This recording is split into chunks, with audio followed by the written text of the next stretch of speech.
Guys, তো আজি ভিডিঅ'টো আৰম্ভ কৰি মোৰ বন্ধু ৰাজিনৰ শক্তি প্ৰদৰ্শনীৰ সৈতে। এই ভিডিঅ'টো 16 ফেব্ৰুৱাৰী হয় আৰু আমি সকলো বন্ধু মিলি গৈ আছোঁ আছাম ইউনিভাৰ্চিটিৰ 22nd কনভকেশ্যনৰ ভেনুলৈ। কাইলৈ 17 ফেব্ৰুৱাৰীত আমাৰ কনভকেশ্যন আছে, গতিকে আহকচোন ভিডিঅ'টো আৰম্ভ কৰোঁ। নেক্সট দিনা মোৰ সাজপাৰ কৰোঁতে গৈ পোৱা দেৰিয়ে হ'ল গাইজ। এয়া প্ৰভুদাজা ভৈয়া, আমাৰ ডিপাৰ্টমেণ্টৰ স্কলাৰ ফ্ৰম অন্ধ্ৰপ্ৰদেশ। খুব বেছি ছাপৰ্টিভ হয় তেখেত। তাৰপিছত দেখিলোঁ ষ্টুডেণ্টবোৰক ৰ'বলৈ এনেকৈ শাৰী পাতি জেগা বনাই দিছে। সকলো মাথো ফটো ভিডিঅ'টো তাত ব্যস্ত।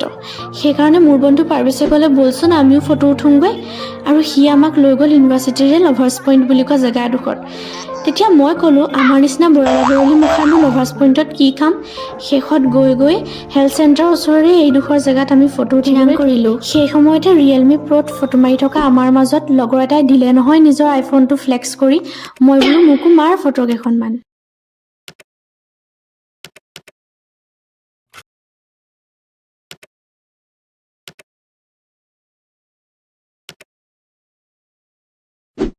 এতিয়া এৰাউণ্ড 10:30মান বজাত আমি কনভকেশ্যন ভেন্যুত প্ৰৱেশ কৰিছোঁ। আজি অসম বিশ্ববিদ্যালয় হৈ পৰিছে বিভিন্ন জাতি জনগোষ্ঠীৰ সমাহাৰ। এতিয়া মাথো প্ৰগ্ৰেম আৰম্ভ হোৱাৰ দিশে। সেয়া প্ৰৱেশ কৰিছে চেঞ্চেলৰ, ভাইচ চেঞ্চেলৰ, বিভিন্ন স্কুলৰ ডিন আৰু HODসকলে।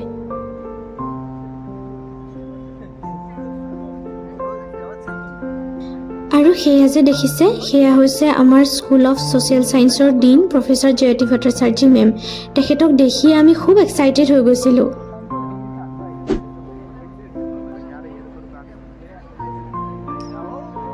এইয়া মেম সন্মুখৰ পৰা।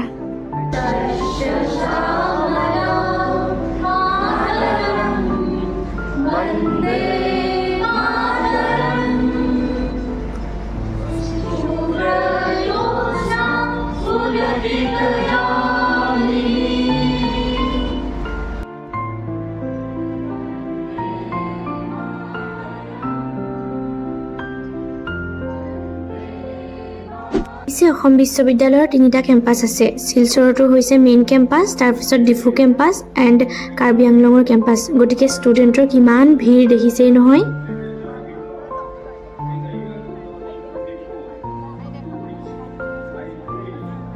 আৰু আজিৰ দিনটোৰ আটাইতকৈ ভাল লগা কথাটো আছিলে আমাক পঢ়াই যোৱা শিৱসাগৰ কলেজ, বৰ্তমানৰ শিৱসাগৰ বিশ্ববিদ্যালয়ৰ ৰাজনীতি বিজ্ঞান বিভাগৰ অধ্যাপক ৰূপজ্যোতি দুৱৰী ছাৰে তেখেতৰ অফিচিয়েলি PhD ডিগ্ৰী লাভ কৰিছে।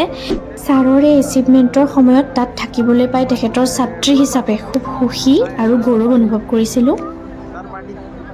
ছাৰ, আপুনি যদি এই ভিডিঅ'টো চাই আছে, প্লিজ গিভ আছ party. Here flexing the most beautiful girl in the world. আৰু এয়া মোৰ বন্ধু ৰাজদীপে ইমানবোৰ মানুহৰ মাজত কেনেকৈ মোৰ পাৰ্চটো লৈ আছে চাওকচোন। According to social media he is the green forest guys. লাষ্টত আমাৰ ইউনিভাৰ্চিটিৰ চেঞ্চেলাৰ মহোদয়, তেখেত এয়াৰ চিফ মাৰ্চেল আছিলে আগতে, আৰু ব্ৰাহা ছাৰ, তেখেতে আমাক ওথ দিয়ালে, অৰ্থাৎ শপত খোৱালে যে ষ্টুডেণ্ট, আৰু তেখেতৰ বক্তব্যৰে কনভকেশ্যনখনৰ সামৰণি মাৰিলে। এণ্ড শেষত আমি এনেকৈ আমাৰ চাৰ্টিফিকেটসমূহ কালেক্ট কৰিলোঁ। And here masters accomplished. শেষত এনেকৈ আমি খাই বৈ পেট পূজা কৰি ঘৰলৈ উভতাৰ সময়তে মই মোৰ দুগৰাকী খুব ভাল বান্ধৱীক লগ পালোঁ।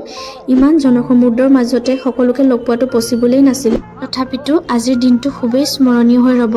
খুব বেছি হাঁহি কান্দোন, এটা প্ৰেছাৰাইজ ছিটুৱেশ্যনৰ মাজেৰে এই MA 2 বছৰ সময়খিনি পাৰ কৰিলোঁ। যদিও এই সকলো কষ্টৰ সফল পৰিসমাপ্তি ঘটিলে।